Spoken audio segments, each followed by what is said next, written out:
Mari bersama-sama kita satu di dalam doa. Ya Tuhan, pada pagi hari ini, ajarkan kami bukan mencari khotbah yang menyenangkan telinga kami dan hati kami saja, tapi kan ajar kami untuk mencari kebenaran firman Tuhan. Agar Injil itu sungguh membentuk kehidupan kami semakin serupa dengan Engkau. Hamba-Mu dengan segala keterbatasan dan keberdosaan ini Tuhan pimpin dan pakai layakan untuk memberitakan Injil Tuhan. Persiapkanlah hati kami Tuhan untuk menerima Injil-Mu. Ini doa kami demi nama Tuhan kami, Yesus Kristus, Sang Firman yang hidup, kami siap untuk mendengar. Amin. Shalom Bapak Ibu, selamat pagi. Tidak terasa kita memasuki minggu-minggu terakhir ya, tinggal 2 minggu di dalam bulan Januari. Harapannya semangat tahun baru itu terus ada ya, komitmen tahun yang baru ini terus ada sampai nanti di akhir tahun. Mari bersama-sama hari ini kita akan membaca dan merenungkan satu bagian firman Tuhan dari Galatia pasal yang pertama ayat yang ke-6 hingga yang ke-10. Galatia pasal yang pertama ayat yang ke-6 hingga yang ke-10. Saya akan membacakan ayat yang genap. Bapak Ibu sekalian akan membaca ayat yang ganjil. Demikian seterusnya bergantian hingga ayat yang ke-10. Galatia pasal 1 ayat yang ke-6 hingga yang ke-10. Hanya satu Injil. Aku heran bahwa kamu begitu lekas berbalik dari Dia yang dalam anugerah Kristus telah memanggil kamu dan mengikuti suatu Injil lain.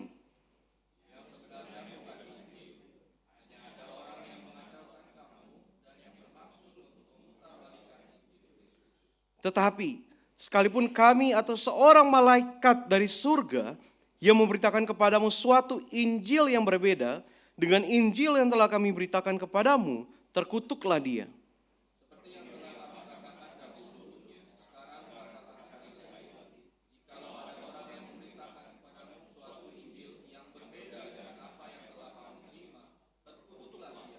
Jadi, bagaimana sekarang? Apakah ku cari kesukaan manusia atau kesukaan Allah? Ataukah aku coba menyenangkan manusia? Sekiranya aku masih mencoba menyenangkan manusia, aku bukanlah hamba Kristus. Sedemikian jauh bacaan firman Tuhan. Bapak Ibu yang dikasih Tuhan, dahulu kala ya, Alkisah ya. Alkisah, dahulu kala di negeri yang jauh sekali. Alkisah ya Bapak Ibu. Ada sepasang suami istri hidup berdampingan. Kayaknya mereka adalah suami istri yang kalau dalam pandangan dunia itu cukup match ya. Pasangan yang pas lah. Kenapa? Suaminya itu saudagar yang kaya raya di daerahnya. Dan istrinya itu adalah istri atau wanita paling cantik ya di daerahnya. Jadi kalau orang bilang, wah ini pas banget. Satu suaminya kaya, paling kaya. Satu istrinya paling cantik. Dan mereka membentuk menjadi satu keluarga. Tiba-tiba sang suami ini mengalami sakit. Ya, suami ini mengalami sakit. Tiba-tiba sakit. Di dalam kesakitannya ini banyak tabib, banyak dokter, banyak obat-obatan yang didatangkan. Untuk apa? Biar suaminya ini sembuh. Namun sakitnya ini tidak kunjung sembuh juga Bapak Ibu. Dia tetap sakit, malah makin parah. Di tengah-tengah kesakitan daripada sang suami ini, sang suami berpikir, aku harus menuliskan wasiat. Apakah mungkin dia sedang berpikir waktunya sudah dekat? Jadi sang suami ini menuliskan sebuah wasiat. Ya. Sebuah wasiat sebelum dia mengakhiri kehidupannya di dalam dunia ini. Dan memang benar di dalam cerita ini sang suami itu pun tidak tertolong, tidak selamat. Akhirnya tibalah kepada satu momen yang sangat menyedihkan sekali bagi sang istri dan keluarga terdekat, yaitu pemakaman sang suami. Di tengah-tengah pemakaman ini sepertinya alam ya juga turut sedih dengan kematian sang suami ini. Waktu itu ketika pemakaman ya, mungkin ini karena gambarnya itu udah pakai beton ya atau peti yang bagus. Tetapi di tempat mereka itu masih dikuburkan, ketika ditutup itu masih ditutup dengan tanah. Ketika ditutup dengan tanah pada waktu itu, saya katakan kenapa alam itu seperti ikutan sedih. Karena pada waktu proses pemakaman, itu hujan besar dalam proses pemakaman itu. Hujan besar, seakan-akan orang bilang alam pun bersedih atas kematian sang suami.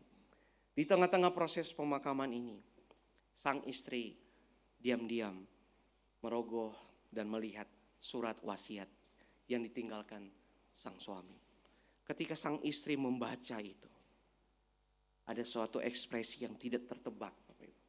Dia pun bingung harus berekspresi seperti apa ketika dia baca surat wasiat itu. Namun ketika semua orang beranjak pergi karena proses pemakaman itu sudah selesai, di tengah-tengah hujan yang lebat itu, ada satu tindakan yang dilakukan oleh sang istri yang membuat begitu banyak orang di tempat itu terkagum-kagum, bahkan terheran-heran. Apa yang dia lakukan, Bapak Ibu? Sang istri duduk di sebelah makam daripada sang suami. Dia duduk, dia kipasin. Pada waktu itu lagi hujan, ya. Dikipasin makam dari sang suami ini. Dia kipas. Seakan-akan seperti dia lagi merawat sang suami pada waktu sakit.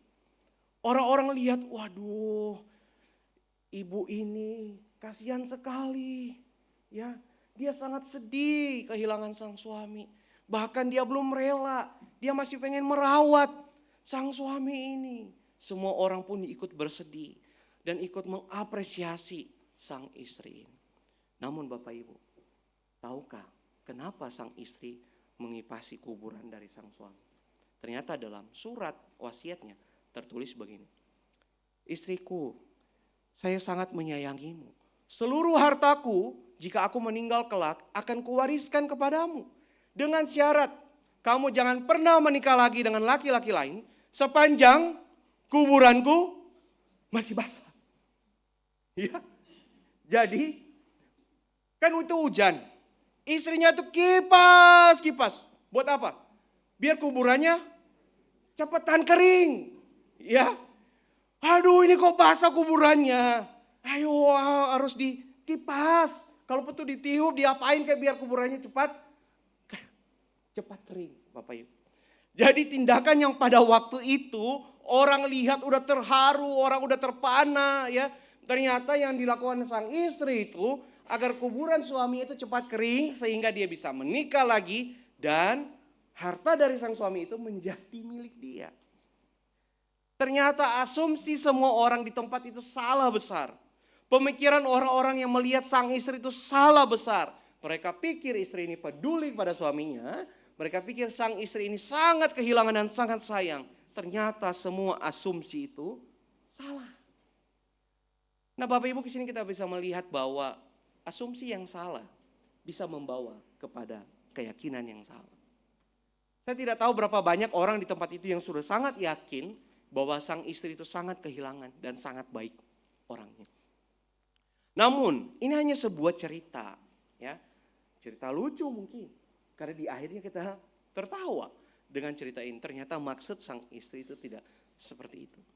Namun disinilah saya ingin menunjukkan bahwa setiap asumsi-asumsi dalam kehidupan kita itu bisa membawa kita kepada keyakinan yang salah juga.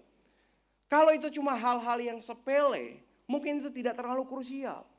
Namun bayangkan Bapak Ibu, jikalau selama ini kita berasumsi misalnya suami kita tidak peduli kepada kita. Maka keyakinan kita selama hidup kita adalah suami saya tidak sayang sama saya. Maka yang akan terjadi di rumah seperti apa? Kekacauan, ya.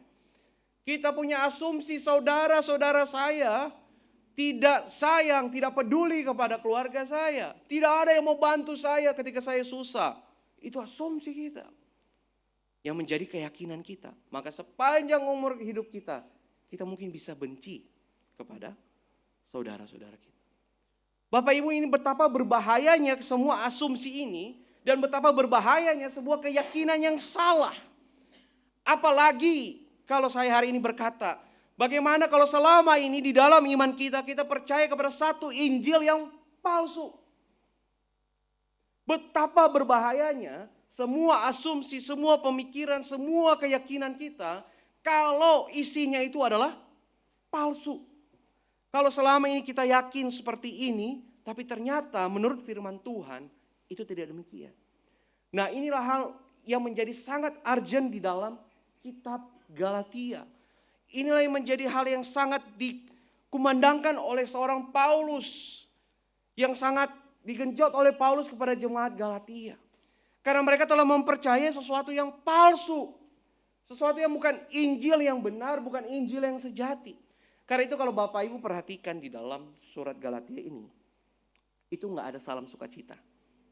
Ya, itu tidak ada salam sukacita ataupun ucapan syukur yang biasanya itu ada di dalam kitab-kitab atau surat-surat dari Paulus. Misalnya Paulus bisa bilang seperti, aku mengucap syukur di dalam Tuhan setiap kali aku mengingat kamu di dalam doaku.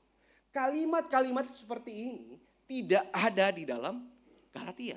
Namun salam daripada Paulus yang beberapa minggu lalu, 2 minggu lalu mungkin kita dengarkan dalam khotbah kebaktian umum. Salamnya itu malah menegaskan kerasulan dia. Agar orang-orang mau percaya kepada Injil yang dia beritakan. Gak ada sama sekali. Saking gentingnya permasalahan tentang Injil palsu ini di dalam kitab Galatia. Dan di sini kita bisa melihat begitu banyak gejolak emosional. Baru aja pasal 1. Ya. Baru aja pasal 1 bagian yang kita baca ini. Ayat 6. Paulus berkata seperti ini. Aku heran.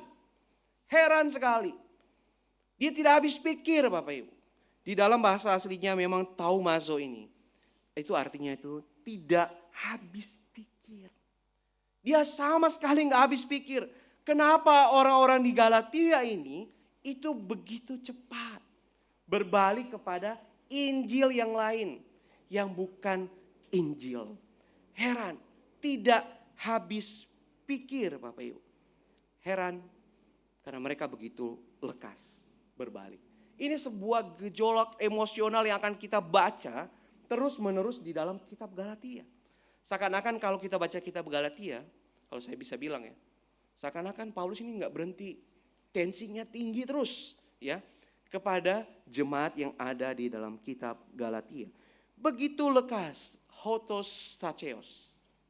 Ini menunjukkan kepada jarak perubahan mereka. Dari mereka bertobat kepada kesesatan. Sangat pendek sekali waktunya. Kira-kira mungkin sekitar jarak 1 tahun dari pertobatan mereka. Tiba-tiba mereka sudah berbalik kepada kesesatan. Ini sebenarnya bukan hal yang baru di dalam Alkitab. Bukan hal yang baru di dalam Alkitab. Kita ingat bangsa Israel pun bisa seperti ini. Bertobat, sesat lagi. Bertobat lagi, sesat sekali lagi. Namun Paulus bilang, aku heran sekali. Kenapa kamu lekas begitu cepat? Seakan-akan pertobatan yang mereka tunjukkan pada Paulus pada waktu itu. Seakan-akan itu enggak menjadi sesuatu yang nyata. Karena mereka begitu lekas berbalik kepada Allah. Kata berbalik daripada dia di sini.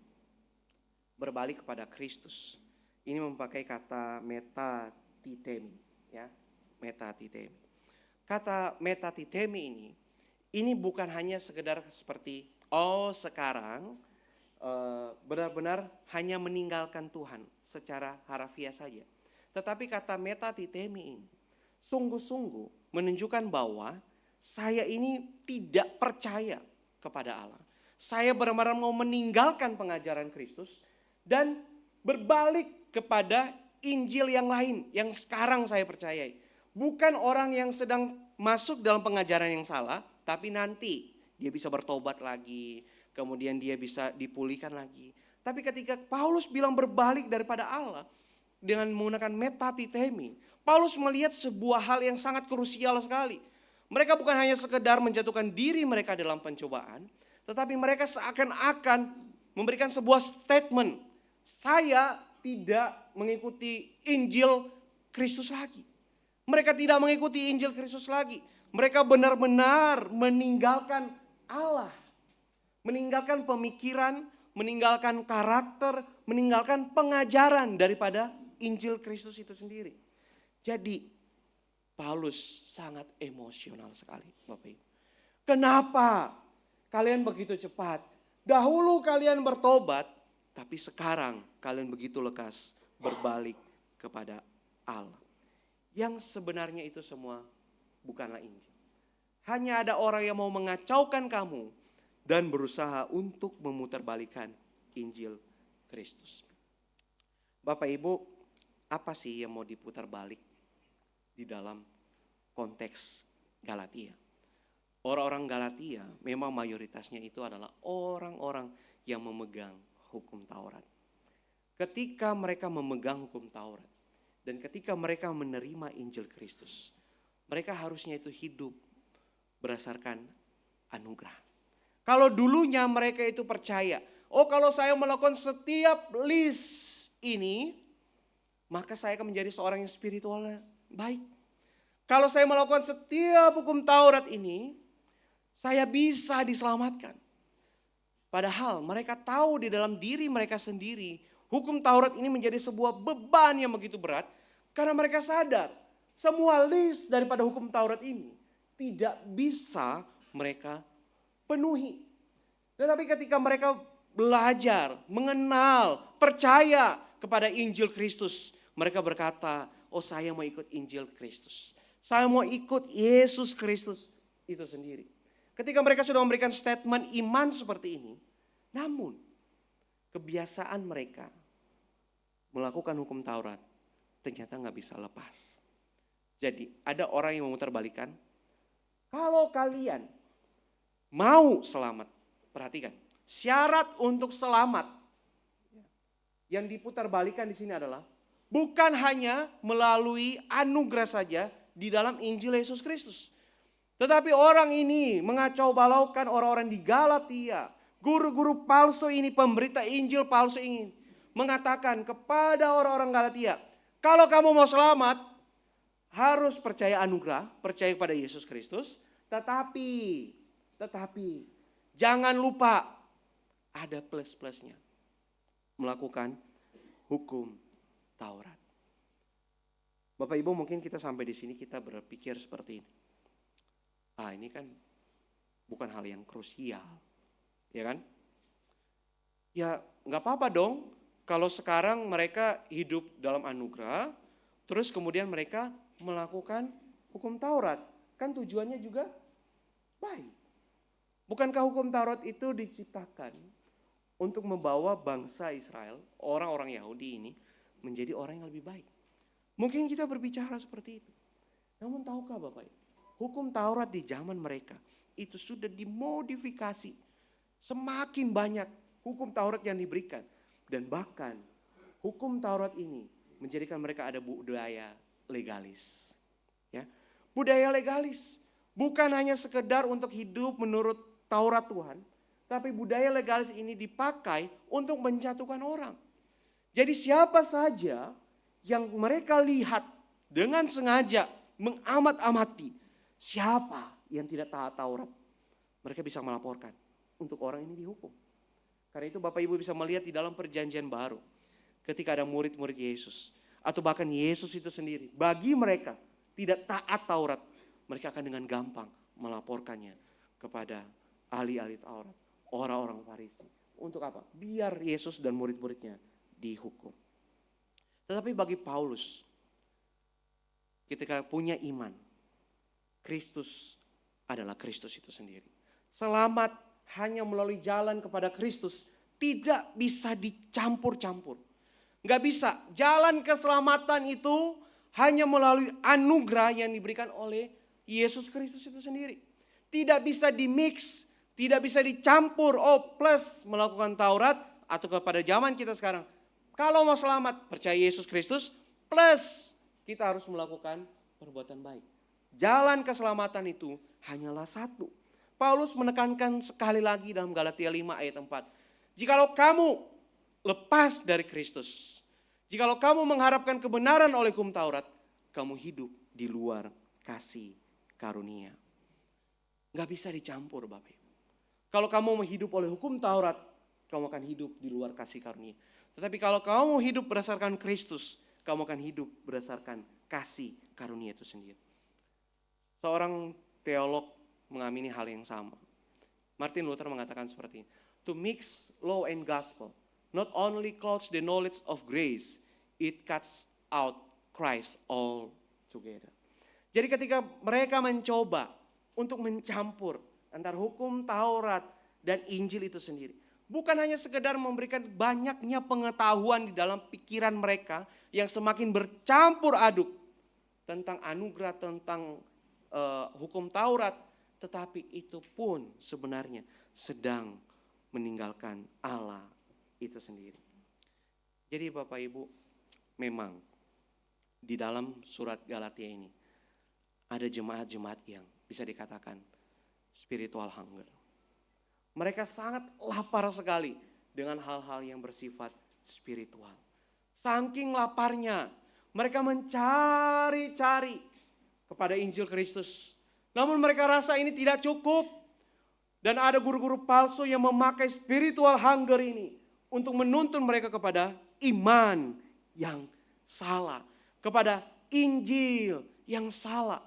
Karena begitu laparnya mereka akan kerohanian mereka. Mereka seakan-akan mau caplok semuanya. Hukum Taurat iya, anugerah iya, kasih karunia iya, semuanya iya, masukkan ke kami. Kami butuh hal tersebut. Kami butuh dipuaskan. Namun sayang sekali, semua kebutuhan mereka dituntun kepada false faith. Paulus sangat menegaskan sekali, tidak ada Injil yang lain selain Injil Kristus. Bahkan di sini dikatakan, kalaupun ada malaikat, adapun orang-orang lain, sampai dibilang ada malaikat, memang belum jelas apa hubungannya antara malaikat dan pemberitaan Injil palsu. Tapi Paulus ingin menegaskan sebuah otoritas. Injil itu lebih berotoritas dibandingkan pemberitanya sendiri. Kalau pemberitanya memberitakan Injil yang palsu, maka dia bukan pemberita Injil Kristus. Namun Injil Kristus itu hanya satu-satunya saja, Bapak Ibu. Enggak ada Injil yang lain. Seperti yang kata Paulus, yang mereka beritakan. Namun ngomong-ngomong, kita udah mau ngomong panjang lebar soal Injil Kristus. Bapak Ibu, Injil itu apa? Kalau saya bisa bertanya hari ini kepada Bapak Ibu. Hari ini kita sedang melihat ada satu gegentingan di dalam Galatia. Orang-orang yang spiritual hunger. Di dalam false faith-nya mereka yang dituntun oleh guru-guru palsu. Mereka terjebak di dalam Injil yang palsu. Namun kalau saya bertanya, Injil itu apa? Apa Bapak Ibu? Kalau tidak tahu, kita tidak bisa membedakan mana yang salah dan mana yang benar. Nggak apa-apa. Injil itu adalah kabar keselamatan. Injil di dalam bahasa aslinya itu adalah Evangelion. Namun kata Injil ini sebenarnya di dalam PL itu sudah ada, yaitu Biser atau Bezora. Yang sama-sama artinya itu adalah mirip, sama ya. Evangelion itu artinya kabar baik. Biser, Bezora itu adalah kabar baik. Kalau dalam PL, Biser dan Bezora ini selalu konotasinya adalah kepada ketika misalnya raja lagi menyuruh para prajuritnya untuk berperang. Dia akan menerima Biser atau Bezora. Kabar baik, oh pasukan saya menang. Inilah Bezora buat sang raja. Atau Biser dan Bezora ini pun juga bisa berarti misalnya satu raja ya, yang jahat sekali. Kemudian diturunkan dan dinaikkan seorang raja yang baru yang jauh lebih baik. Ini menjadi Biser atau Bezora. Kabar baik kepada setiap orang-orang yang menjadi warganya. Tapi Biser dan Bezora ini juga dibawa oleh para nabi-nabi. Ketika para orang-orang Israel ini di dalam masa-masa pembuangan. Seperti di dalam Yesaya memberitakan tentang nanti akan ada juru selamat. Itulah Biser dan Bezora. Namun Biser dan Bezora ini, kabar baik ini terus berlanjut sampai kepada perjanjian baru. Sehingga dia menjadi Evangelion. Yang dibawa oleh sang pembawa kabar baik tersebut. Yaitu Yesus Kristus. Evangelion. Kabar baik itu seperti apa? Dari cerita tentang Yesus Kristus. Dari kehidupan tentang Yesus Kristus. dan dari pengajaran tentang Yesus Kristus. Memang kita mengerti setiap kali kita mendengar kata Injil, yang ada di pikiran kita adalah Matius, Markus, Lukas, Yohanes. Namun kalau kita cuma berbicara Injil seperti itu, kita harus melihat Injil itu memberitakan tentang siapa? Tentang Yesus Kristus. Empat Injil ini memang menceritakan tentang Yesus Kristus. Tapi tahukah Bapak Ibu, Alkitab benang merahnya dari PL sampai PB itu adalah tentang Yesus Kristus. Jadi seluruh cerita, seluruh kehidupan, seluruh pengajaran Kristus, itulah Injil Kristus itu sendiri. Itulah kabar baik tentang Kristus dan kabar baik yang dibawakan oleh Kristus itu sendiri. Kabar baiknya itu apa? Cuma satu, Bapak Ibu. Kabar baiknya keselamatan hanya didapatkan melalui pengorbanan Kristus di atas kayu salib, bukan yang lain. Jadi inilah Injil Kristus itu sendiri. Namun hari ini Bapak Ibu, kabar baik seperti apa yang seringkali kita ingin dengarkan? Kalau Evangelion itu adalah kehidupan, adalah cerita, dan adalah pengajaran Yesus Kristus, bukankah kita bisa diubahkan dan semakin serupa dengan Sang Pembawa kabar baik itu? Namun hari ini, apa sih yang membuat orang itu berbondong-bondong datang ke gereja? Mendengarkan kabar baik? Mendengarkan pengajaran Kristus, lapar dengan spiritual mereka dan ingin mencari sesuatu yang benar, pengajaran yang tepat di dalam firman. Kabar baik seperti apa yang gereja hari ini sedang beritakan dan semua jemaat sedang inginkan hari ini? Apakah hari ini ada orang yang berbondong-bondong datang ke gereja karena ingin mencari tahu, wah Injil ini udah benar apa tidak? Pemahaman saya, keyakinan saya, iman saya sudah benar atau belum? Atau jangan-jangan ketika kita datang ke gereja, ketika kita belajar Injil itu, yang kita mau dengar hanyalah apa? Tenang, Tuhan memberkati kamu. Tuhan akan menolong kamu, menguatkan kamu. Tuhan akan menjadikan kamu kepala bukan ekor. Apakah itu salah? Tentu saja tidak salah. Tetapi yang menjadi salah, kita memakai Injil untuk kepentingan kita. Bukankah Injil juga berbicara tentang pengajaran Kristus, di mana setiap karakter kita, ego kita, ya, semua hal-hal yang tidak baik dalam diri kita ketika kita dibentuk oleh Injil ini, mungkin kita akan merasakan sakit karena karakter kita yang diobrak-abrik oleh Injil Kristus itu. Tapi itu Injil yang sebenarnya. Namun apakah ini Injil yang kita inginkan? Ya ingin kita dengarkan hari lepas hari. Bapak Ibu, Injil Kristus itu tidak membuat orang buruk menjadi baik. Injil Kristus itu juga tidak membuat orang baik menjadi lebih baik. Kalau begitu, Injil Kristus itu membuat orang seperti apa? Injil Kristus membuat orang mati menjadi hidup. Ini kepentingannya penting sekali Bapak Ibu. Kita perlu sadar betul bahwa kita sebenarnya adalah orang yang mati secara spiritual. Apa yang bisa dilakukan orang mati Bapak Ibu? Apa? Gak ada yang bisa dilakukan orang mati. Namun kita semua yang mati secara spiritual. Karena kematian kita ini kita tidak bisa merespon kepada Allah. Sampai Injil itu sendiri yang menggapai kita, yang menangkap kita. Sehingga kita bisa menjadi orang yang hidup. Karena kepentingan inilah bukan saja Paulus yang sangat mengasihi jemaat Galatia. Bukan hanya sekedar dia mengasihi, bukan hanya sekedar dia peduli kepada jemaat Galatia. Karena Paulus tahu Injil Kristus ini membuat orang-orang yang mati itu bisa menjadi hidup. Dan bahkan kalau mereka tidak percaya kepada Injil Kristus, ujung dari kehidupan mereka adalah mati. Paulus tahu kepercayaan, iman itu urusan hidup dan mati. Bapak Ibu. Makanya kenapa dia begitu emosional sekali melihat jemaat yang begitu lekas berbalik kepada Injil yang palsu.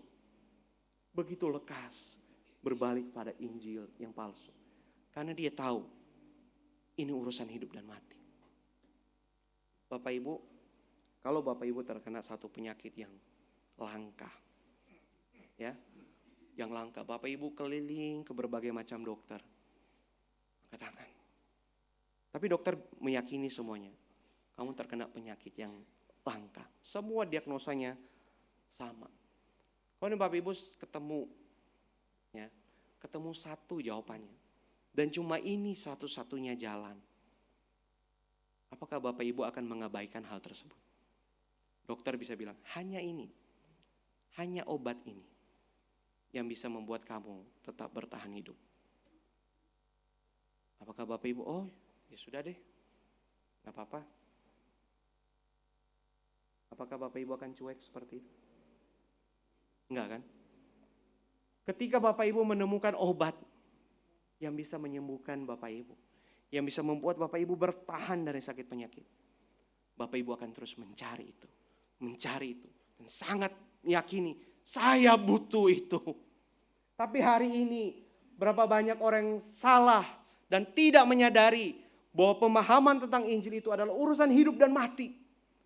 Banyak orang terlalu menyepelekan tentang pemahaman, tentang pengajaran Injil, tentang Injil yang benar. Mereka tidak sadar Injil yang salah ujungnya adalah kematian. Tapi Injil yang benar ujungnya adalah kehidupan. Berapa banyak di antara kita yang selama ini menjadi orang Kristen terlalu cuek tentang pengajaran yang benar. Kita pikir ya sudah, saya jadi orang Kristen biasa-biasa saja. Saya gak mau baca Alkitab selain di gereja. Saya tidak mau bertumbuh. Ya sudah, yang penting saya datang ke gereja, puji Tuhan, haleluya, baca Alkitab di gereja, kasih persembahan, ya sudah. Seperti itu. Apakah itu Injil Kristus? Seperti itu, Bapak Ibu. Injil Kristus itu akan membuat kita yang mati menjadi hidup. Bapak Ibu, waspada Injil palsu. Hari ini di tengah-tengah zaman kita, Injil palsu itu bukan makin susah bukan makin gampang untuk dideteksi. Makin susah, Bapak Ibu. Ada Injil-Injil, ada pemberita-pemberita Injil yang katanya yang mereka beritakan itu adalah benar. Tetapi itu sesat, palsu. Waspada, Bapak Ibu. Bagaimana kita bisa mengetahui kepalsuannya? Injil yang palsu itu tidak teosentris. Injil yang diberitakan itu ketika semuanya berfokus kepada saya, kepada kamu, kepada kalian, kepada semua orang, fokusnya adalah kepada manusia. Itu Injil yang palsu. Kalau Alkitab hanya digunakan untuk sekedar menyenangkan hati manusia saja dan tidak teosentris kepada Tuhan, itu Injil yang palsu. Itu bukan Injil yang benar. Injil yang benar akan mengarahkan hidup kita selalu kepada Tuhan. Injil yang benar akan membangkitkan kehidupan kita kepada Tuhan. Semuanya tentang Tuhan. Injil ini tentang Tuhan yang menyelamatkan kita, bukan tentang kita. Bukan, Bapak Ibu. Injil palsu itu tidak teosentris. Dan ciri yang kedua, Injil yang palsu itu bisa membawa kekacauan. Bapak Ibu bisa bayangkan jikalau orang-orang yang berkumpul adalah orang-orang yang tidak punya pemahaman yang benar. Semuanya orang-orang yang berkumpul percaya kepada Injil yang tidak teosentris. Semuanya ingin disukai. Oh, saya harus didengarkan Injil yang seperti ini. Saya harus yang seperti ini. Saya harus yang seperti ini. Kumpul di satu tempat. Yang akan terjadi, semua akan berebut kesukaannya masing-masing. Semuanya akan meminta kesukaannya masing-masing. Sehingga Injil Kristus itu bukanlah Injil yang benar, tetapi Injil yang palsu. Bapak Ibu, bagaimana kita bisa membedakan sekali lagi? Tapi poin yang paling penting, kita harus mengalami Injil Kristus itu. Kita harus mengalami bagaimana kehidupan kita benar-benar dipanggil keluar daripada keberdosaan kita. Kita harus tahu dengan yakin kapan saya selamat menerima Yesus Kristus sebagai Tuhan dan Juru Selamat saya. Itu poin penting. Kita harus yakin benar-benar Bapak Ibu. Kapan? Momentumnya kapan? Kalau Bapak Ibu ditanyakan kapan percaya Kristus dan Bapak Ibu bilang, kapan ya? Kayaknya gue dari kecil udah ikut Tuhan, datang ke gereja, itu jadi orang Kristen, belum tentu menjadi sungguh-sungguh pengikut Kristus. Jangan-jangan diajak ke gereja karena misalnya ya, udah Kristen ya udah ikutan agama Kristen. Keluarga Kristen semua jadi Kristen. Keluarga hamba Tuhan semua jadi hamba Tuhan, ya. Keluarga majelis jadi harus ke gereja. Bukan seperti itu. Tetapi ketika kita harus mengingat benar-benar, kapan saya berkata, Tuhan, aku butuh juru selamat. Aku mengaku setiap dosa dan pelanggaran saya. Aku butuh Tuhan. Aku butuh Tuhan. Berikutnya Bapak Ibu, selain momentum itu, Bapak Ibu bisa cek kehidupan Bapak Ibu sendiri. Sudah berapa lama jadi orang Kristen? Apakah kita semakin bertambahnya usia, semakin kita dewasa, semakin sering dengar firman Tuhan, kita semakin bertumbuh, kita semakin suka dengan firman Tuhan, atau jangan-jangan kita sering pakai ayat-ayat tertentu saja hanya untuk diri kita sendiri, menyenangkan telinga, menyenangkan hati. Kita cari semua ayat-ayat yang hanya fokusnya kepada kita. Refleksikan itu dalam kehidupan kita. Inilah momentum di mana kita akan mengalami Injil di dalam kehidupan kita. Hati-hati terhadap pengajaran yang palsu. Di dalam kehidupan kita yang tidak tahu sampai kapan ini Bapak Ibu, hanya Bapak Ibu sendiri yang bisa menintrospeksi diri Bapak Ibu. Saya meyakini Injil Kristus atau Injil yang palsu. Mari kita berdoa.